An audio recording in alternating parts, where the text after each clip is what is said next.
guess I am not short, so I will sit down. And I want to start by saying it's really an honor to be included in such an esteemed group of people. I'm just an evaluation practitioner who 25 years ago was lucky enough to get a professorship where I continue to do evaluation, and then to get tenure promotion, I had to do research on evaluation. So anyway, thanks to David for inviting me. I'm going to talk about my extra professional life as my pre-professional life, similar to what some people have done and what others have done in recent years. I'm appropriately dubious about showing any kind of causality in my eventual path towards becoming a program evaluator, but I think there's a pattern of characteristics and of events and contexts that lend themselves as markers on that path, so I'll talk a little bit about them. I knew fairly early in my life that I wanted to do something socially useful. I was raised in a Lutheran family where my folks involved me in that from before I was born, I guess. For a while in high school, I was going to be a Lutheran minister. It wasn't anything about the theology. In fact, theology's dropped out of my life a long time ago, but it was, without sounding too self-righteous, it was more about morality and constructing a social conscience. And so I really had my first chance to participate in activities that I considered socially useful when I was 16. My dad quit his job as an engineer for Pacific Northwest Bell Telephone, sold our house, our furniture, our car, moved my mother, my four sisters, and myself to Papua New Guinea. This was in 1962 when the New Guineans were still first being discovered by white folks, or the other way around. And he was the business manager of a Lutheran mission. Now, we can argue about pros and cons of Christians working and interfering in the lives of indigenous people. But what I remember are the schools that the mission built, and the hospital they built and operated, and even the entrepreneurial activities for Native New Guineans that they encouraged and nourished. So the religious part was really an afterthought to me. But my sense of knowing that I needed to be engaged in some kind of socially useful activity, I think, really grew during that time. Then another event that really presaged my later desire for some kind of socially useful career was when I dropped out of school in 1968 to work on the presidential campaign of Eugene McCarthy. I was bored as a student. I was disenchanted. This was the first thrust in an anti-war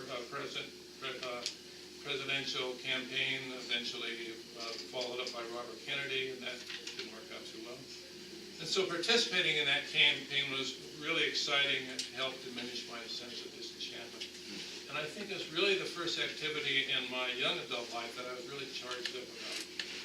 Then 3 years later, after a long process of trying to apply as a conscientious objector, I was eventually drafted into the U.S. Army. I was really laughed out of my draft board before then when I applied for CO status because it was morally based, not religiously based. And then through a long, convoluted turn of events, which I don't have time to go into, after I was drafted and I was trained as an infantryman, the U.S. Army in their infinite wisdom took this guy with a college degree and said, oh, we'll train you how to shoot mortars. I figured that out.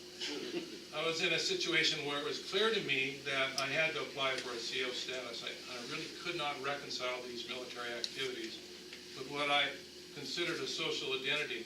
So I applied for conscientious objector status, and I told myself if I didn't get it, I'd go to jail. I don't know if I really would have, because after 11 and a half months, I was discharged as a conscientious objector. So I think I was kind of becoming myself professionally in that way, because it confirmed up my social identity.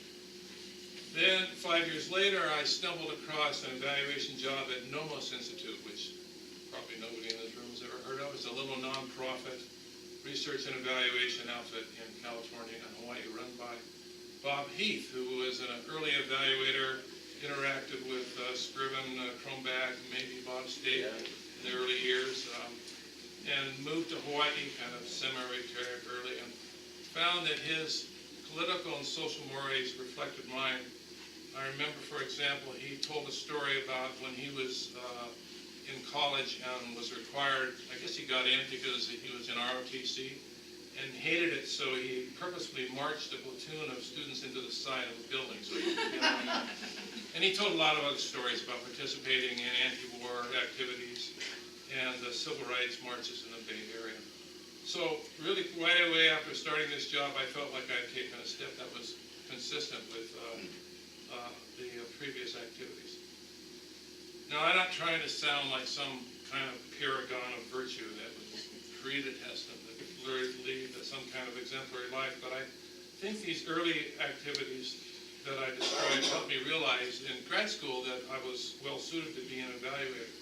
Now, despite all this talk about being socially useful, I don't think I've ended up in the social advocacy wing of evaluation like Jennifer Green or Karen Kirkgard or even my retired colleague Morris Lai, who espouses indigenous evaluation principles, and others in this room.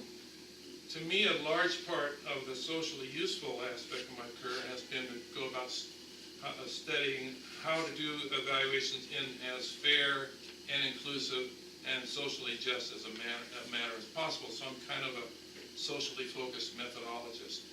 And that's something that started with my dissertation when I did work on stakeholder involvement, something that I continue to dabble in.